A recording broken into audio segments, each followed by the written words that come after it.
Welcome to the Lips and Language podcast. My name is Cola, where we talk about life, love, and language. Remember to subscribe, like, and share. Let's get into today's topic. Do you know how many men I've met in jail whose actions were controlled by how they were raised as a kid? And when I say control, I know that everybody has decisions to make, but what happens when that little child who was angry at the world grows up and becomes a grown man who is angry at the world? Well, that anger takes over control of their life.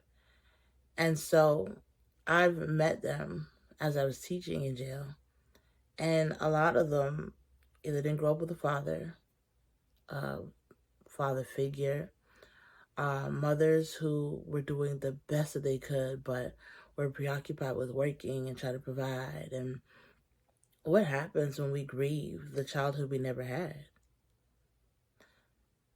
Today's about grieving childhoods. And I talked about men's mental health being important, but I want to talk about how our childhood affects how we grow up.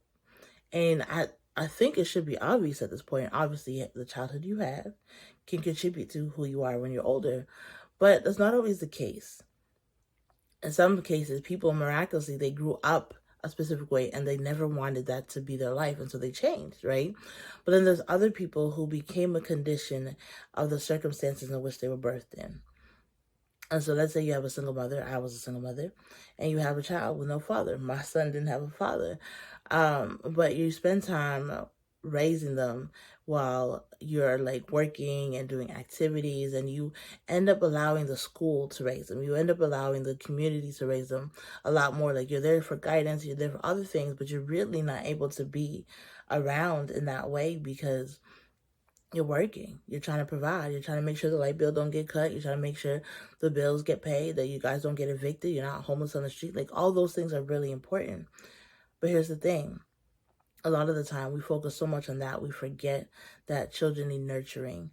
Like, we nurture them when they're babies. They're cute. We know that they're helpless. They can't do for themselves, so we nurture them.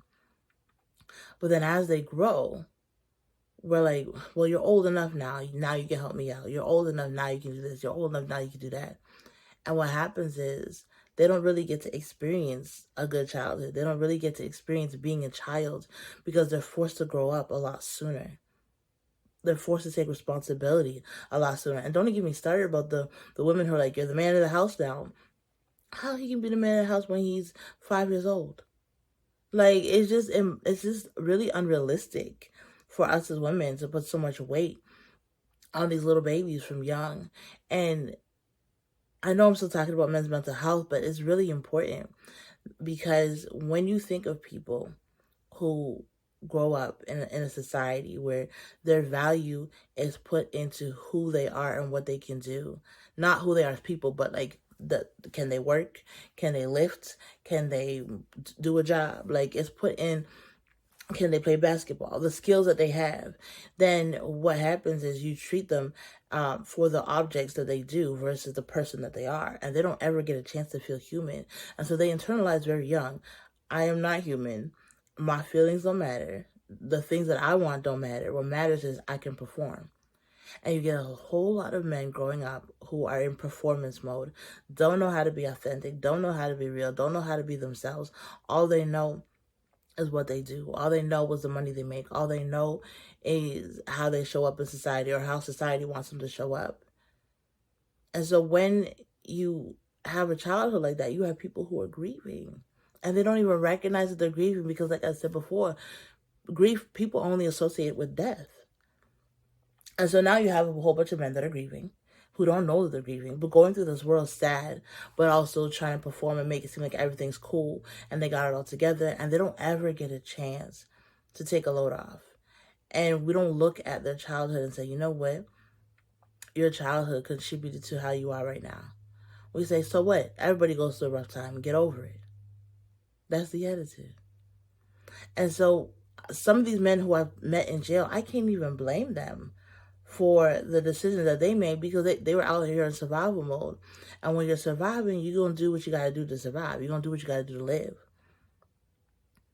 And survival of the fittest, they're like, either I get them or they get me. Like, that's how they think, a lot of them, not all of them. And so, and it's not just for men in jail. It's for the men who are on the outside who just haven't been caught yet. I always say we're one decision away from being put in the system. We just make the wrong decision one day, and a perfectly good, respectable man can land himself in jail with shame and everything. It is not something to look down upon. We need to look at the society and see why. Why are so many people going to jail? Why? What is the root behind it? What needs to change in our messaging? What needs to change in our approach so that we can curb this behavior? We can't keep shouting. You know how many years we've been shouting as a Black community? Oh, it's the community, it's the lack of husbands, the lack of men. Okay, but if we don't change that, if we don't train them, then we're going to continue to have the same problem. It's a cycle. We're not getting off the cycle. We need men who are healing. We need men who respect what they're going through and know their understanding that life is not just about performance. That they have a say, that they matter, that their opinions are valued, and not just when they're speaking some misogynistic stuff or talking about money, but their opinions matter when they're also talking about family, God, relationships, wanting to not just work a 9 to 5, wanting to do artsy things and things that are kind of like different in society.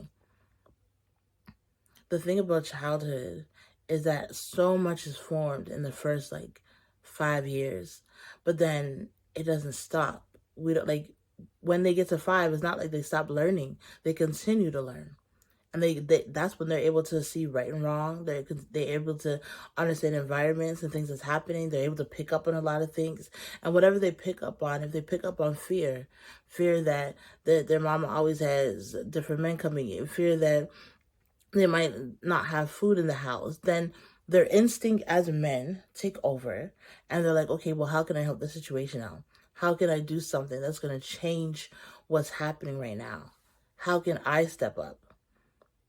And we just have to be more mindful of them wanting to step up. Yes, cool. But that doesn't mean that that's their only identity. That doesn't mean that that's the only thing they do. That doesn't mean that that's how we start seeing them and valuing them and treating them. We really do need to take a look at the conversations we're having. We really do need to take a look at how it is that we are treating our young men and the little girls.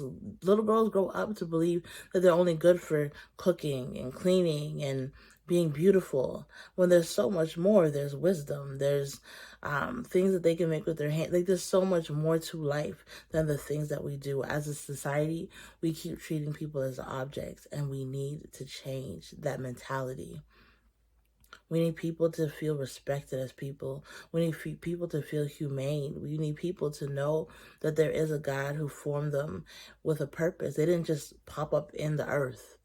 They were birthed and they were thought of with a purpose. And that is what's really, truly important when it comes to life, when it comes to love, when it comes to moving through this earth, is that we take the time, we truly take the time to see that life can be better than the childhood that we had. We have a decision to make at some point. Even though we can grieve our childhood, even though the childhood wasn't the way that we wanted to, at some point we can say, you know what? I got to do something differently.